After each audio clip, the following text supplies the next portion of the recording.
पिंपरी चिंचवडमध्ये एका पोस्टमुळे अंध दाम्पत्याचं जगणं मुश्किल झालेलं आहे। ही पोस्ट काय आहे आणि ते कुटुंब कोण आहे जाणून घेऊयात या रिपोर्टमधून। फोटोमधली लहान मुलगी ही पिंपरीतल्या अजमेरा मासुळकर कॉलनी इथं दिसलीय। भिकारी म्हणतात की ती मुलगी आमची आहे, पण हे पटण्यासारखं नाही। हा फोटो इतर ग्रुपमध्ये पाठवा, काय माहिती कुणाची चिमुरडी पुन्हा त्यांना भेटेल। व्हॉट्सअपवर व्हायरल झालेल्या या एका 4 ओळींच्या मेसेजनं या अंध दाम्पत्याचं आयुष्य उद्ध्वस्त झालंय।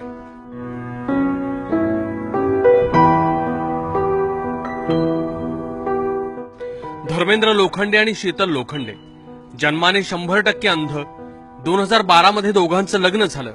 दुसऱ्या वर्षी एक गोंडस मुलगी झाली, पण तीच मुलगी त्यांची नसल्याचा दावा करणारी पोस्ट कोणीतरी त्यांच्या फोटो सकट व्हायरल केली आणि त्यांच्या मागे लोकांचा ससेमिरा सुरू झाला। तुम्ही भिकारी आहे आणि अजमेरात मासुळकर मध्ये फिरता इकडे तिकडे आणि कुठल्या तरी वाटसोरीची पोरगी तुम्ही चोरलेली आहे। आता आम्हाला दोघांना 0% दिसतच नाही, आम्हाला 101% ब्लाइंड आहे आम्ही, तर आम्ही मुलगी दुसऱ्याची कशी काय घेणार। भेदरलेल्या दाम्पत्याला काहीही कळेना। त्यांच्यावर त्यांच्याच मुलीच्या अपहरणाचा आरोप लागला। तुमचं गाव कोणतं आहे काका, काय तुम्हाला पैसे दिले तर चालतात का हिच्या पप्पाला? ते म्हणले आम्ही भीक मागत नाही बाबा, कुणी बाळाला दिले तर घेतो। तर तुमचं जन्म कुठं झालाय, आम्ही पंढरपूरचे, असं तेच लोक आलते आम्हाला न्यायला, पण अगोदर गोड बोलत होते। मग अचानकच इकडले आले आणि म्हणतात ए बसा रिक्षात।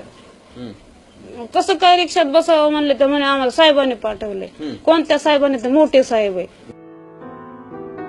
या दाम्पत्याची कौटुंबिक माहिती घेण्यासाठी आम्ही त्यांच्या घरीही गेलो, तेव्हा या दोघांचा सच्चेपणा आणखी गडद झाला। आम्ही बसायला उठायला खायला त्याला मला काय झालं त्याच्या त्यांना काय झालं मी याचे आता हे 2 नवरा बायको आंधळी, त्यांना सोन्यासारखी लेकरू झाली, ते आपली जात्यात पोटात येत्यात, आपली खात्यात झोपत्यात, कोणची 1 नाही, कोणचे 2 नाही, कोणचं भांडण नाही। आणि हे काय असं हे नाही करावं अंधाला पांगल्याला। माझ्या जोखत लग्न त्याच्या आईने स्वतः लग्न केले, हंडी भांडी सुद्धा त्यांना दिल्या। ते भीक मागून खेळत होते, पण काय जाणार काय सांगायचं। त्याच्या माघारी लय वनवास करायला लागले, ते का करते ते का नाही सांगा तुम्ही। काय ते त्यांना त्रास देतो का, त्यांच्या घरी जाऊन त्यांना जीवन मागतो, काय म्हणतो माझा लोक काय करत नाही, काय लेकाला त्रास माझे। ज्यांनी आयुष्यात कधीच उजेड पाहिला नाही ते दाम्पत्य सध्या डोळस माणसांच्या अंधविश्वासामुळे संशयाच्या अंधारात चाच पडतंय। कुठल्याही माणसाने अंधश्रद्धेने न राहता त्याच्यावरती पाठपुरावा खरं खोटं बघावं आणि त्या दृष्टिकोनातून विचारा। बरं, दुसरी गोष्ट काय, त्या माणसांनी जर तुम्हाला संस्थेचे संदर्भित सांगितलं तर तुम्ही संस्थेला विचारू शकता ना। डोळे झाकून राहण्यापेक्षा हे जो प्रसार करून जे लोकांचे दिशाभूल करतात त्याच्यावरती बारकावा शासनाचा आणि यांचा असावा असं माझं मत आहे।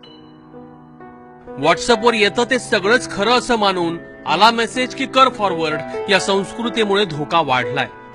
तंत्रज्ञानावर ताबा कसा मिळवता येईल हे माहित नाही, आपण आपल्यावर मात्र आता ताबा ठेवण्याची नितांत गरज आहे। नाझिम मुल्ला, एबीपी माझा, पिंपरी चिंचवड।